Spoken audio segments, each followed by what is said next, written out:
یہ تشخیص کا عمل ہے، یہ نسخہ جو ہے کبھی بھی خطا نہیں کرتا ہے، اور جب تشخیص کے بعد آپ کو پتہ چل جائے اس پر جنات کا اثر ہے، پھر اس کا علاج کریں۔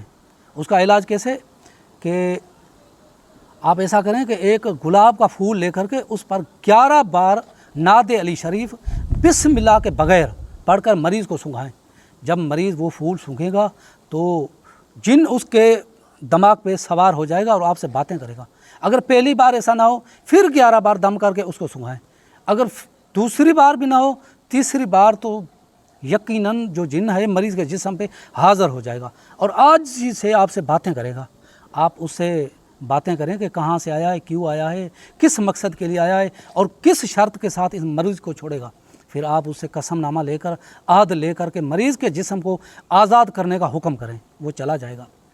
مگر کچھ جو شیاطین ہیں وہ دھوکہ بھی کرتے ہیں، چلے جاتے ہیں پھر آ جاتے ہیں۔ آپ دیر نہ کریں، فوراً مریض کا جو دایاں ہاتھ ہے، یہ دایاں ہاتھ، اس کے ناخن پر، ہر ناخن پر علی علی لکھیں، خالی علی علی، یا نہیں لکھنی ہے، علی علی علی علی علی، یہ 5 ہی انگلیوں پر آپ کو علی علی لکھنا ہے، اور کالی پینسل لا کر مریض کا جو یہ پیشانی ہے اس پر ذوالفقار کی تصویر بنانی ہے۔ سمجھتے ہیں نا، ذوالفقار جو 2 منہ والی مولا کی تلوار تھی، اس کی تصویر بنانی ہے۔ کچھ دن یہ آپ کو کام کرنا ہے تاکہ وہ شیاطین جو جن ہے پھر دوبارہ مریض کے جسم میں داخل نہ ہو۔ بس 5-7 دن کے بعد وہ دھوکہ کھا کے خالی واپس چلا جائے گا، کیونکہ مریض اس کام کرنے کے بعد حصار میں آ جاتا ہے، پھر وہ اس مریض پہ نہیں آئے گا۔ اور دوسرا جو اس کا علاج ہے کہ کسی کنویں کا پانی یا مسجد کے نلکے کا جو پانی پاک ہوتا ہے، اس پہ آپ 11 بار نعت علی شریف پڑھ کر مریض کو پلائیں اور مریض کے آنکھوں پہ چھینٹے لگائیں، اور یہ پانی سنبھال رکھیں، اس کو 1 ہفتہ استعمال کرنا ہے۔ اور کسی مریض پر جنات کا معمولی اثر ہوتا ہے، مطلب کہ بد نظر ہوتی ہے جنات کی، وہ کبھی بھی جسم پہ ظاہر نہیں ہو سکتا ہے، حاضر نہیں ہو سکتا، کیونکہ بد نظر کا اثر ہوتا ہے وہ جسم پہ حاضر نہیں ہوگا۔ اس کا علاج کا طریقہ یہ ہے کہ آپ حکیم کے پاس جائیں اور اس سے اسفند خرید کے لائیں۔ وہ اسفند ہے، اس پر 11 بار نعت علی شریف بغیر بسم اللہ کے پڑھ کر روزانہ مریض کو تھوڑا تھوڑا اس کی پھکی جو ہے وہ اس کو پیس کر کے تھوڑی تھوڑی پھکی اس کی کھلاتے جائیں، انشاءاللہ تعالی مریض کو کاملہ شفا ملے گی۔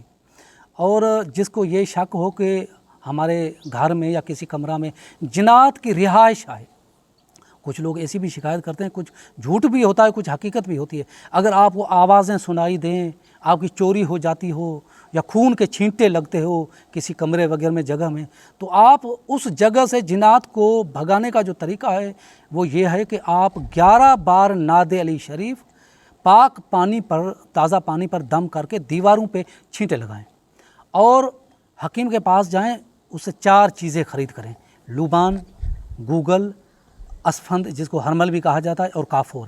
یہ 4 چیزیں آپس میں ملا کر 11 بار جو نعت علی شریف ان پر دم کر کے پھر صبح شام اس جگہ اس کا بخور جلائیں۔ ہفتہ آپ کو ایسا کرنا ہے، ہفتے کے بعد سارے اثرات ختم ہو جائیں گے۔ اگر وہاں جادو دفن ہوگا یا جادو کے اثرات ہوں گے وہ بھی ختم ہو جائیں گے۔ یہ وہ نسخے ہیں جو میری معمولات اور میری مجربات میں ہیں، کبھی بھی خطا نہیں کرتے۔ اگر آپ اس کو پاکائی کے ساتھ اور ترتیب کے ساتھ کریں گے، آپ اس کو سے فائدہ اٹھائیں۔ اور اس کی جو اجازت نامے کا ہے ہدیہ ہے میرا، کیونکہ میں عامل ہوں ان چیزوں کا اور آپ کو دے رہا ہوں اپنی نگرانی اور اپنی اجازت سے۔ میرا ہدیہ یہ ہے کہ 7 بار درود شریف اور 7 بار سورہ حمد کو پڑھ کر کے میرے استاد محترم علامہ شہید محمد رفیق آف لاہور کی روح کو بخشیں۔ یہ میرا ہدیہ ہے۔ اس ہدیہ دینے کے بعد آپ میری یہ کوئی بھی چیز استعمال کریں، یہ میری معمولات میری مجربات میں ہے اور جو استاد محترم نے مجھے عطا کی ہیں۔ انشاءاللہ تعالی آپ اس سے فائدہ اٹھائیں گے، اور کسی بھی مومن بھائی بہن کے ساتھ ایسا مسئلہ ہو تو فی سبیل اللہ آپ اس کا یہ مسئلہ حل کریں، کیونکہ انسان وہ ہے جو انسان کا کام کرے اور انسان میں لالچ نہ رکھے۔ کبھی بھی کسی کی مجبوری کے ساتھ، کبھی بھی کسی کی حسرتوں کے ساتھ مت کھیلنا۔ بس انسانیت کی محبت، انسانیت کی خدمت، انسانیت کی بھلائی کبھی نہ بھولنا۔ دعاؤں میں یاد رکھیے گا۔ یا علی مدد۔